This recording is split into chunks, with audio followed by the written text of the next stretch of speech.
Today, I'm watching the Twilight Zone Season 3, Episode 16. The previous episode was about this World War II platoon and their lieutenant switched, went back in time, switched to the opposing side and gained a little bit of compassion, changed his perspective on things, was very hard-headed, at the first half of the episode, and then by the second half, maybe realizes that his approach wasn't the best and, gained a deeper understanding, which we've seen before in previous Twilight Zone episodes. The characters who time travel often change their perspectives. No previews anymore, so I have no idea what this episode is about, but very curious to check it out. So thank you so much for sharing in this first time watching with me. If you have any other suggestions for movies or TV shows you think I should watch, please comment below. And if you want to see exclusive content from this episode, be sure to join Patreon. And as always, please like, comment, and subscribe to this channel, and check back often for more awesome content.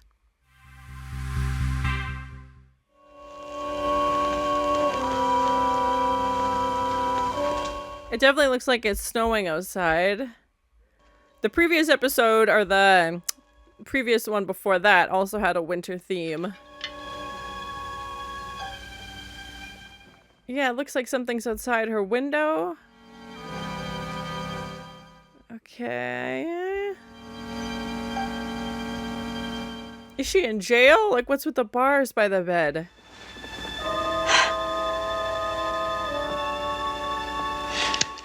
Yeah, it looks like there's like a guard or something outside.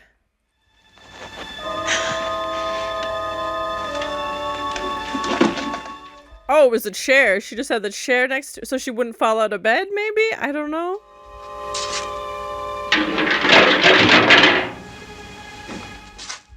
Yeah, and chairs by the window, like, is she trying to stay in or keep them out, or both?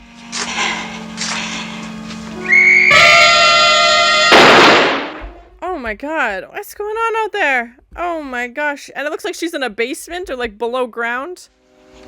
Go away. I've been shot. I need help. Oh my gosh, this poor guy. I know you. You can't fool me. Help. Are they lying? I don't know. I know who you are. I feel so bad for her. What's going on? Oh my, what are they? An old woman who has fought 1,000 battles with death and always won. Oh, that was fun. Anyway, she knows that this seemingly ordinary door leads to the Twilight Zone. Ooh, very curious indeed.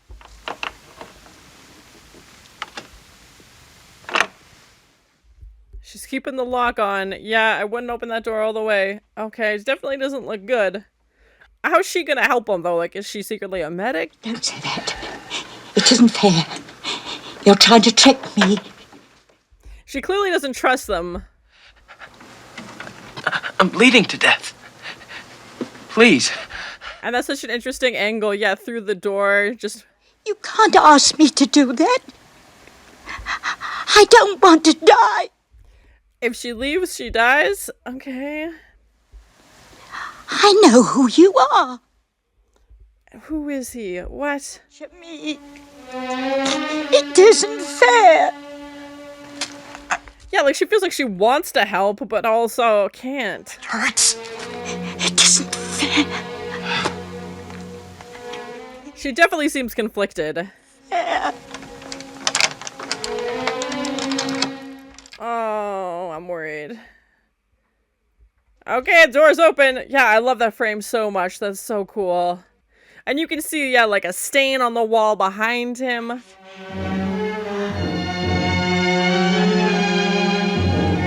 Did she think touching him she would die? Yeah, so many questions. I feel much better. When the doctor gets here, he'll take me off your hands. He does not seem like someone who just got shot. Like, he seems fine now. There aren't any. They've all moved away. Trucks came and took away their furniture. Oh my god, that's so sad. Don't you see? He might be him. Him? Who is him? Mr. Death. Oh my, okay. He comes to the door and knocks. He begs me to let him in. She's being chased by the Grim Reaper? He's clever. After that, he claimed to be a contractor hired by the city. Is she a paranoid old woman? Is death really chasing her? Mr. Death. Is this a person? And that's interesting how they're both trying to not die. Crazy. But it's true. I know it's true.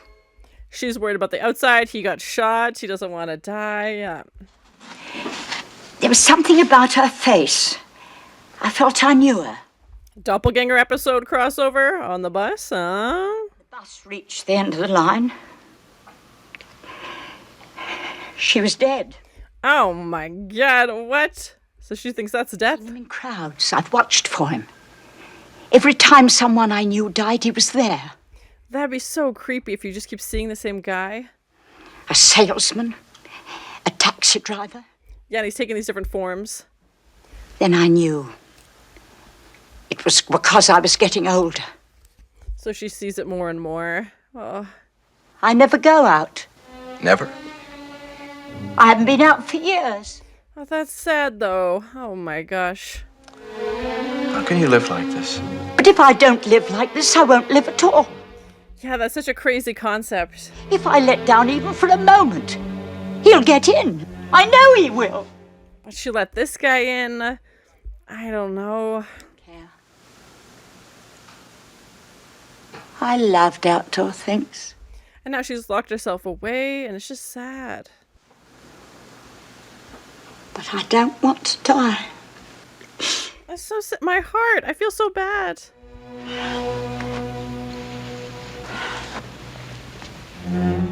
I'm very curious. How much of it is her, like, is she a reliable narrator? Is she just not willing to accept her own fate?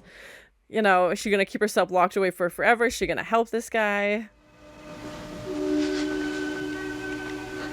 No. And that's sad to hear her talk about how she used to be outside, now she's locked herself in. I can't fool around any longer. Oh my gosh. Oh my gosh.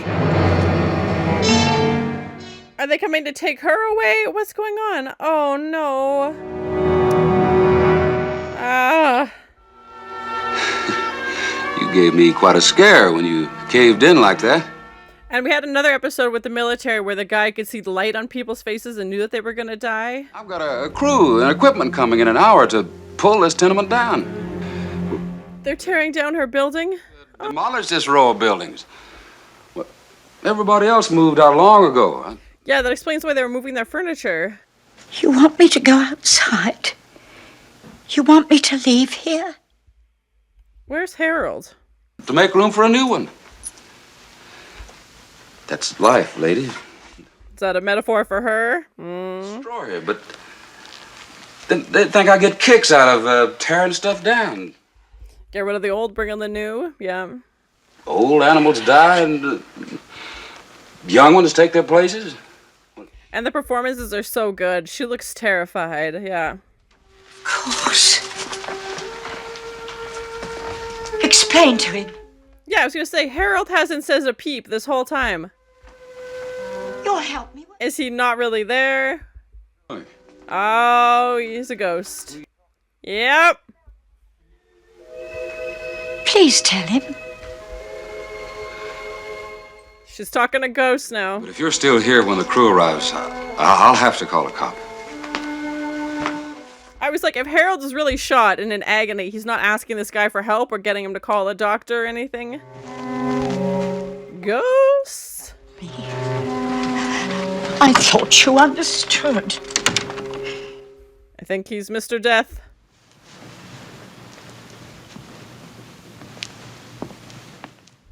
And that's interesting how the only way he knew he'd get in is if he was pretending to be hurt. Yeah! He's not in the bed. He's not in the reflection. Classic. You tricked me. That's what she was worried about. Am I really so bad? Oh my gosh, this guy. She's like, yes, yes, I'm terrified. What you're afraid of is the unknown. Yeah, that's such a crazy concept. Yeah, everybody. Don't be afraid. But I am afraid. The fear of dying, yeah, fear of the unknown. But I don't want to die. Trust me, I don't think you have much choice, I'm afraid. Mother. It's his son? It's her son? What? What? She didn't recognize her own son? What? No shock. No engulfment. Or is her son dead? I have so many questions.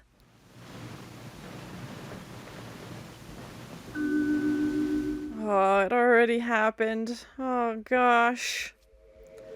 I'm fascinated by this episode. I have so many questions. And goosebumps. Like, it's... Oof.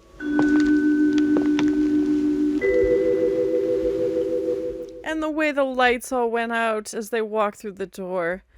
Oh, gosh. Discovered in a minute last fragment of her life that there was nothing in the dark that wasn't there when the lights were on. For the more frightened amongst us, in or out of the Twilight Zone. My heart. So it's my first time watching the Twilight Zone Season 3, Episode 16. I really enjoyed this episode. One of my favorites of the season so far. I'm definitely going to be thinking about this for a long time. And I realized Robert Redford's name was in the credits as I was watching them. I didn't recognize him. To be honest, I haven't seen a ton of films with him when he was younger. I thought he was very handsome throughout the episode. And then, of course, to see his name in the credits, I was like, that makes sense. But yeah, it's so fascinating to see names that I recognize because it doesn't happen, you know, obviously in every episode, and I know he had a very long film career, so yeah, to see some of his earlier work. And let me know in the comments if there are other films of his that you think I should watch, because I know he's definitely been in some classics that I probably need to catch up on. So yeah, it was great to see that, and I really love this episode. I feel like the old woman was very relatable. I think a lot of us have those fears, maybe not even of death itself. That is also a very common fear, and just the unknown in general. And a really great episode with, again, a short timeline, you know, a few characters, really focusing on the story, minimal locations, obviously the majority of it taking place in her apartment, and then that little street scene that we have, but we still stay in the perspective of the apartment. We just see them walking, you know, down the street. But great performances as always. It's just incredible the amount of talent that's in this show. It never fails to amaze me, but the performances every time just knock it out of the park. Even the contractor who comes over, he felt so believable, you know. He's like, I'm just trying to do my job. He felt like, I'll help you pack. He's like, but you gotta go. Like, he felt very, you know, real and honest. And then Harold, I do feel like it was a bit of a tell that he was either dead or Mr. Death or a combination of both when the contractor enters the room and he's not talking, because I'm like, okay, if you've just been shot, you know, you're trying to get help, this lady doesn't have a phone, somebody who's there who can access a phone for you or get help for you, and you're not making a peep. I was like, okay, that's pretty obvious immediately. And I was like, is he a ghost? And I'm still processing when he called her mother. That piece, did she have a son? Did her son die? But she also didn't recognize her son. Like, to me, that would feel like an obvious thing. You would recognize your kid's face, but maybe she had a son, he passed away a long time ago. I'm not too sure. Yeah, let me know in the comments what your theories are, because to me, it feels like Mr. Death, who obviously Harold was, that he put on a face maybe that was similar to her son's and knew that calling her mother would be the convincing factor to get her to go with him. Again, maybe she had a son that passed away a long time ago. He was also in like a police uniform, so maybe he was in the army or the military, or, you know, actually was a policeman. I'm not too sure, but maybe it's something close enough that it wouldn't immediately, you know, she wouldn't be like, oh, Harold, of course I recognize you, but something close enough that it would have that familiarity to it, because, you know, she was so conflicted about wanting to help her son. Maybe her son did die in battle in real life. I don't know, but that's what I love about the Twilight Zone also, is that there's so many different theories. And, you know, I love that her character, you know, was willing to risk herself possibly. You know, she was so afraid. She hadn't let people in. We don't know the last time she went outside. She got her groceries delivered, and just that shot of her hand and the little beam of light, and talking about how she hates the cold or the dark and likes to live in the sun, and had this, it sounds like a very full happy life, and recently has locked herself away because she's so afraid of dying, and that death keeps trying to come and get her. And maybe she did have the ability to see death. It also reminded me of a previous Twilight Zone episode where we have the military and the character can see that light across their face, and he knows which one of the soldiers is gonna die. So maybe she could actually see him. It said he took many forms, he was different characters, and she's willing to risk it though if she thinks she can help him. But again, I was like, how is she gonna help you? She's an older lady, unless she's a retired doctor, she doesn't have a phone. Like, how is she gonna logically be able to help you? But she risks it. She goes outside, she brings him in, gives him some tea and is taking care of him. And maybe because it wasn't immediate, her fears had gone away, because it sounds like previous experience, anybody who came in contact with this Mr. Death character died, within 5 minutes, 10 minutes, whatever it was. We don't know how long he's there. It's not days or anything like that. But I think after those first few minutes, she's like, oh, you can't be Mr. Death because I'm still alive. And they had like touched, and that seemed to be the key. As soon as someone was going to pass away, they'd have that contact. And she opens up to him. Maybe she's just lonely and wants to talk to somebody. And the fact that Harold was also sitting up in bed, there was no blood on anything. He like winces a little bit when he tries to move. But I was like, you were shot in an area that, if you're shot in your belly, chances are you're going to be bleeding out very quickly. And none of that was happening. So yeah, and she also didn't seem like a reliable narrator. So I was like, who are we believing here? What story are we going with? And I believe we've had another character called Mr. Death as well, maybe in season 1, even if I'm remembering correctly. But yeah, this concept that she just was so scared, she isolated herself so much from the world. Again, if you want to go back to how much is your quality of life, if you're just trying to not die, if your only goal is to exist, she's not living, she's not seeing friends, she's not seeing family, she's not traveling, she's just waking up and trying to get through that day and exist and not have any other interactions, because she's worried everybody on the other side of her door was death. And my first thoughts when we started the episode was that it was going to be another World War II episode, because when we see the guard outside her door and she mentions all her neighbors had their furniture taken away, I thought, okay, are we doing maybe a ghetto situation? People are being rounded up, something like that. But that's not the direction we went. And yeah, I just really liked this concept. It's death, of course, being this, supernatural element, is taking on a person coming to get you. And, even him making himself wounded so that she would take care of him. And, he knows once he's inside that the chase is over and she's let him in and it's just a matter of time. But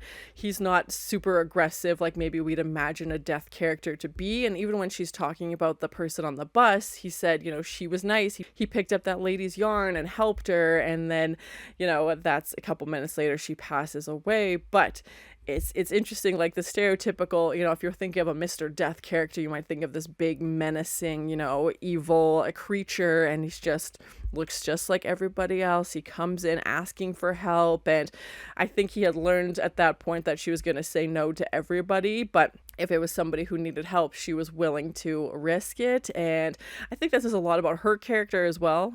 And the way that Mr. Death had to pretend like he was afraid of dying, I thought was interesting, maybe just to relate to her, because clearly she was afraid of dying. She was terrified, the outside world. She wanted nothing to do with it. And then he comes in, he's like, oh, please help me, I'm dying. And to think that we needed kind of that level of relatability for her to open up, to be a little bit more vulnerable, and, to have them walk off together at the end of the episode hand in hand. And, she's kind of let down her guard, and we see her, in the bed, that she's passed away and that it's already happened. And yeah, any themes with death I think are always fascinating, because again, it is unknown. And yes, there's, speculations and stories, of course, but I think if you had to pick, a way to go, having, peacefully, somebody's there to take your hand and you just walk off together. And she's like, is it happening yet? Has it happened? And of course we see that she has passed away. And even when they were going to kick her out of the apartment, I was like, where is she going to go? How is she going to, it doesn't seem like she had a lot of means or family or anybody for her to, stay with. So,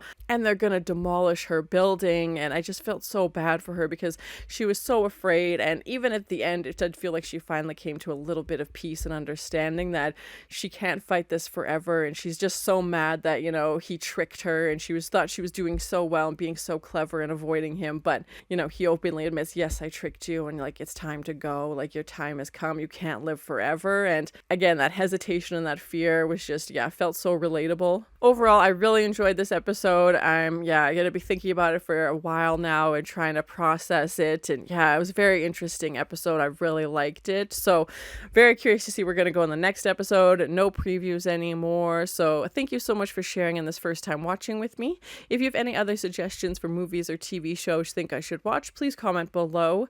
And as always, please like, comment, and subscribe to this channel and check back often for more awesome content. Is she in jail? Like, what's with the bars by the bed? How's she gonna help him, though? Like, is she secretly a medic? If she leaves, she dies? He does not seem like someone who just got shot. Like, he seems fine now. She's being chased by the Grim Reaper? Are they coming to take her away? What's going on? Oh, no. Get rid of the old, bring in the new.